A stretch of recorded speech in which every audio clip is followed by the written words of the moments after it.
ஏன் ஏகத்துவத்தை போதித்த இப்ராஹிம் அலை இஸ்லாமுக்கே ஒரு படத்தை வச்சுட்டாங்க, அவங்களுக்கே ஒரு படத்தை வச்சுட்டாங்க. ஈசா அலை இஸ்லாமுக்கு ஒரு படத்தை வச்சுட்டாங்க. யாரெல்லாம் ஏகத்துவத்தை போதித்தார்களோ அவர்களுக்கே ஒரு படத்தை வைத்தார்கள்.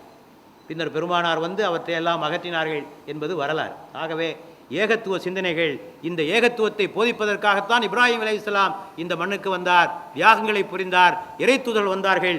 அவையெல்லாம் நம்முடைய கண்ணுக்கு முன்னால் ஞாபகத்திற்கு வர வேண்டும். அடுத்தபடியாக இந்த ஹஜ்ஜிலே நமக்கு வர வேண்டிய இன்னொரு நினைவு, இது ஒரு உலக சகோதரத்துவ மாநாடு.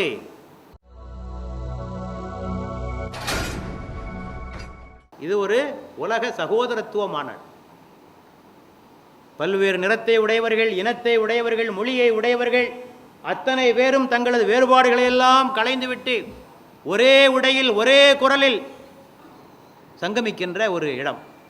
ஆகவே ஒரு முஸ்லிம் தனது நாடு, மொழி, இனம் எல்லாவற்றையும் மறந்துவிட்டு அவன் ஒரு உலக குடிமகனாக ஆகிவிட வேண்டும். he must become a global citizen. உலக குடிமகன் நான் ஒரு குறிப்பிட்ட நாட்டையோ, இனத்தையோ, மொழியையோ, பிராந்தியத்தையோ நான் சார்ந்தவன் அல்ல. ஆகவே அவனுக்கு ஒரு உலக பார்வை, யூனிவர்சல் அவுட்லுக் என்ற எண்ணம் வர வேண்டும். அந்த குறுகிய எண்ணங்களை விட்டு வெளியே வர வேண்டும். ஏனென்றால் இஸ்லாம் சகோதரத்துவத்தை போதிக்கிறது. சும்மா தத்துவமாக இஸ்லாம் சொல்லிட்டு போகிறதில்லை. எல்லாரும் சொல்லியிருக்காங்க, பிறப்புக்கும் எல்லா உயிருக்கும் ஒன்றே குலம் ஒருவனே தேவன், சொல்லாத ஆள் இல்லை. ஆனால் இஸ்லாம் ஒன்றுதான் அதனை செயல்படுத்துவதற்கான செயல் திட்டத்தை கொடுத்த மார்க்கம் இஸ்லாம். அந்த செயல் திட்டத்திலே ஒரு திட்டம்தான் இந்த ஹஜ்ஜு. அது சிறிய அளவிலே 5 நேர தொழுகையிலே ஒரு சிறிய வட்டத்திலே ஆரம்பிக்கிறது. சமத்துவம், தொழுகையிலே சமத்துவம்.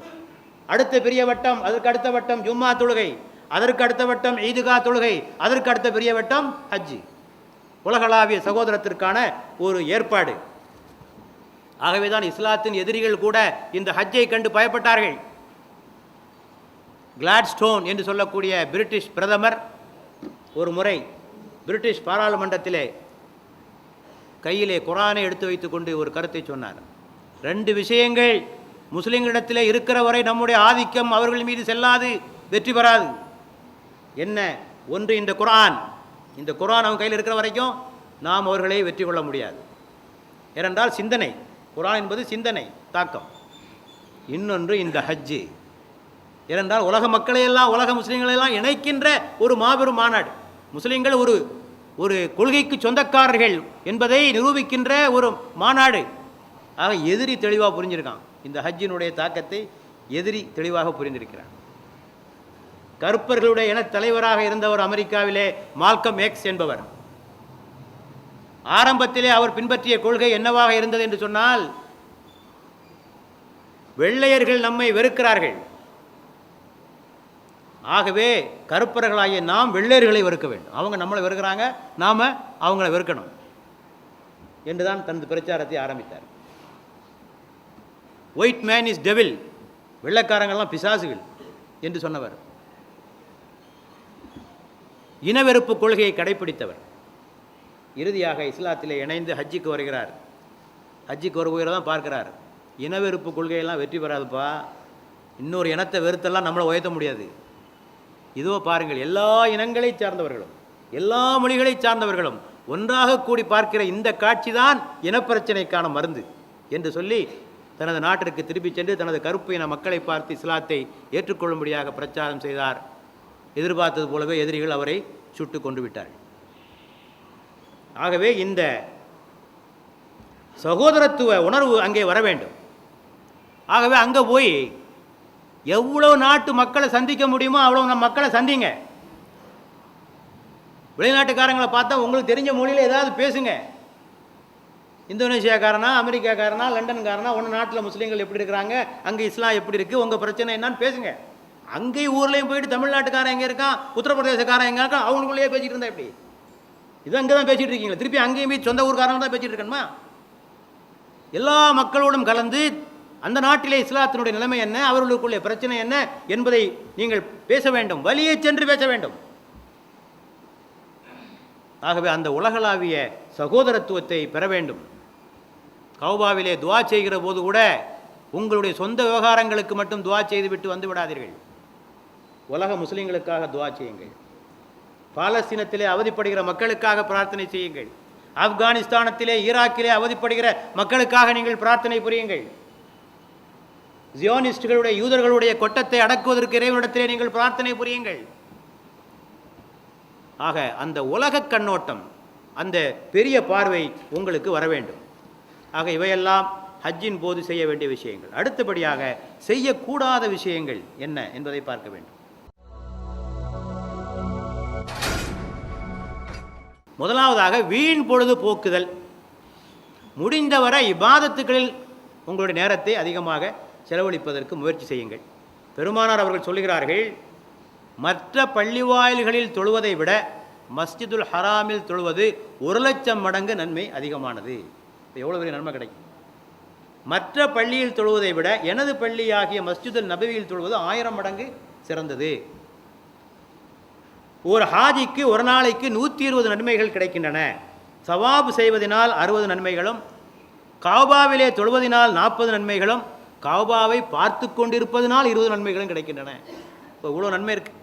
இதை விட்டுட்டு ஹோட்டல் ரூம்லேயோ அல்லது கேம்புகள்லேயோ உட்காந்து பேசிக்கிட்டோம், அரட்டை அடித்து கொண்டோம், சாமான்கள் வாங்கி கொண்டும் இருந்தால் எவ்வளவு நேரத்தை நாம் வீணாக்கியிருக்கிறோம், எவ்வளவு புண்ணியங்களை வீணாக்கி கொண்டிருக்கிறோம் என்பதை எண்ணி பார்க்க வேண்டும். ஆக பொழுதை நல்ல முறையிலே பயன்படுத்த வேண்டும். அடுத்தபடியாக ஹஜ்ஜிலே செய்யக்கூடாத காரியம், அடுத்தவங்களுக்கு சிரமம் தராதீங்க. நான் ஏற்கனவே சொன்னேன், பெருமானாருடைய ஹதீஸ், எஸ்ஸிரு வலாத்து அஸ்ஸிரு, மக்களுக்கு எளிதாக்கி தாருங்கள், கடினத்தை தராதீர்கள். ஆக ஒரு முஸ்லீம் யாருக்கு கஷ்டம் கொடுக்கக்கூடாது. ஒலா ஜிதால பில் ஹஜ், சண்டை போடாதீங்க யாரோடையும் என்று சொல்கிறது. முடிஞ்சவரை எவ்வளவுக்கு உதவ முடியுமோ அடுத்தவர்களுக்கு உதவுவதற்கு நீங்கள் முயற்சி செய்ய வேண்டும். ஏனென்றால் அல்லாஹ் சொல்கிற ஹாஜிகள் யார்? அல்லாஹ்வுடைய விருந்தாளிகள். உங்கள் வீட்டுக்கு வந்த விருந்தாளி எப்படி கவனிப்பீங்க? உங்கள் வீட்டுக்கு வந்த விருந்தாளியாக கஷ்டம் கொடுப்பீங்களா? இல்லையா? அவர் நல்லா விழுந்து கவனித்து சாப்பாடு போட்டு வெளியில் போய் சொல்லணும், நல்லா கவனிச்சாரியா, நல்லா கவனிச்சாரியா, இல்லையா? இது அல்லாஹ்வுடைய விருந்தாளி யார்? ஒவ்வொரு ஹாஜியும் அல்லாஹ்வுடைய சொந்த விருந்தாளியை கவனிப்பதை விட அல்லாஹ்வுடைய விருந்தாளியை கவனிப்பதற்கு உங்களுக்கு கடமை இல்லையா? ஆனால் என்னெல்லாம் பண்ணுறாங்க பாருங்கள், இடிக்கிறான், தள்ளுறான், உதைக்கிறான், என்னெல்லாம பண்ணுறான் ஹஜ்ஜில், இல்லையா? இந்த ஹஜ்ருல் அஸ்வத் கல்ல முத்தமிழத்தில் படுற பாடு. ஆக கஷ்டம், யாருக்கும் கஷ்டம் கொடுக்கக்கூடாது. அதிலும் குறிப்பாக சில குறிப்பிட்ட நாட்டை சார்ந்தவர்கள், எந்த நாடு என்று நான் சொல்ல விரும்பவில்லை, முரட்டுத்தனமாக நடந்து கொள்வதும், மக்களை இடித்து தள்ளி கொண்டு போவதும், பெண்களை கூட பாராமல் தள்ளி கொண்டு போவதும் சிலர் நடந்து கொள்வதை நாம் பார்க்கிறோம். ஆக கஷ்டம் கொடுக்காமல் இருக்கணும். சஃபரில் தான் ஒரு மனிதன் வெளிப்படுகிறான். சஃபர் பிரயாணத்தில் தான் ஒரு ஆளை அளக்க முடியும், இல்லையா? ஒரு ஆளோட 3 நாள் பிரயாணம் பண்ணி பாருங்கள், அவன்கிட்ட அசல்லாம் வெளியே வந்துடும். தனிப்பட்ட முறையில் பழகிற நல்லா தான் பழகிருப்பான். ஒரு 3 நாள் பிரயாணம் பண்ணால் அவன் எப்படிப்பட்ட ஆளுங்கிறது எல்லாம் வெளியே வந்துடும். ஆக ஹஜ் என்பது ஒரு பெரிய சஃபர். அதில் நீங்கள் அடுத்தவர்களுக்கு கஷ்டம் தராமல் நடந்து கொள்ள வேண்டும். அடுத்தபடியாக ஹஜ்ஜிலே செய்யக்கூடாத காரியம் பொருள் விரயம். பொருள் விரயம் என்றால் சாமான்களை வாங்கி குவிப்பதில் பல பேர் கவனமாக இருக்கான். ஹஜ்ஜிக்கு போனானா இவன் கொள்முதல் பண்ண போனானா நமக்கு தெரியல. ஏர்போர்ட்டில் உள்ள அதிகாரிகளே கேட்குறாங்க, நம்மகிட்ட பல முறை கேட்டிருக்காங்க, என்ன சார் உங்கள் ஆளுங்கள்லாம் எங்கே போயிட்டு வராங்க?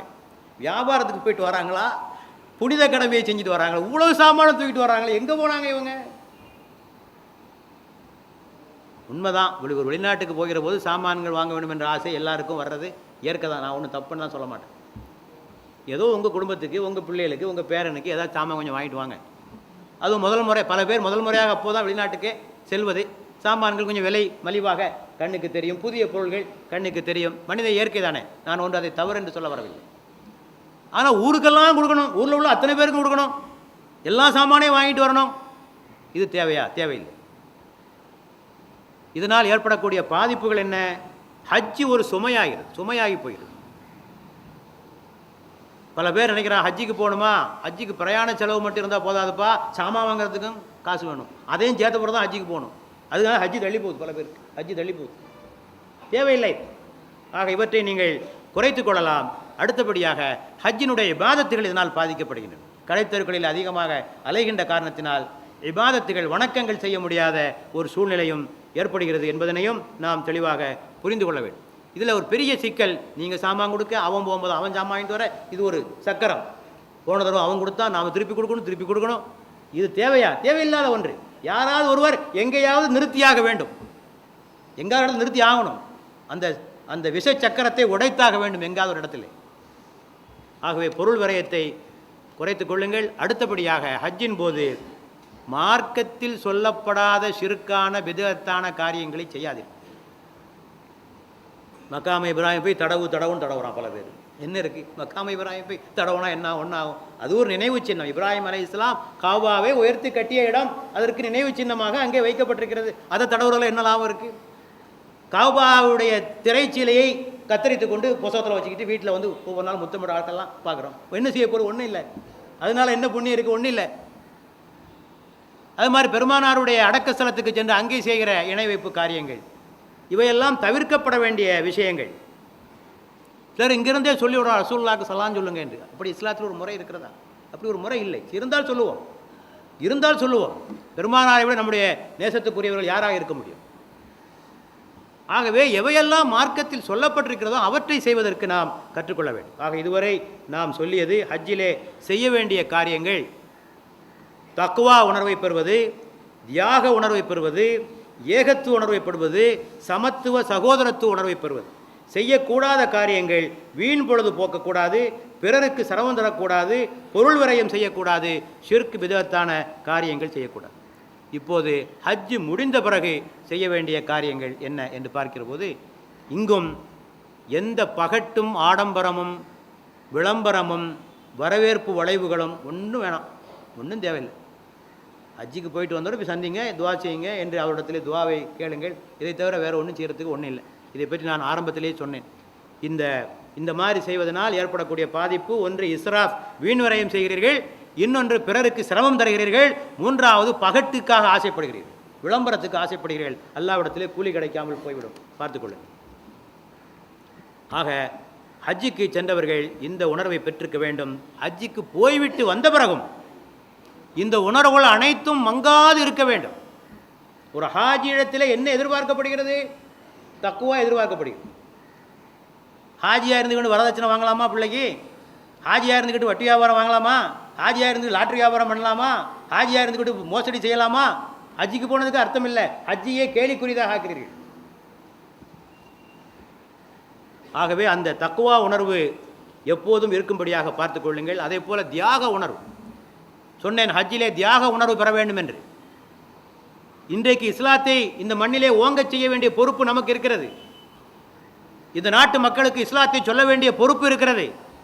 நன்மையை ஏவி தீமையை விளக்க வேண்டிய பொறுப்பு நம்மிடத்திலே ஒப்படைக்கப்பட்டிருக்கிறது.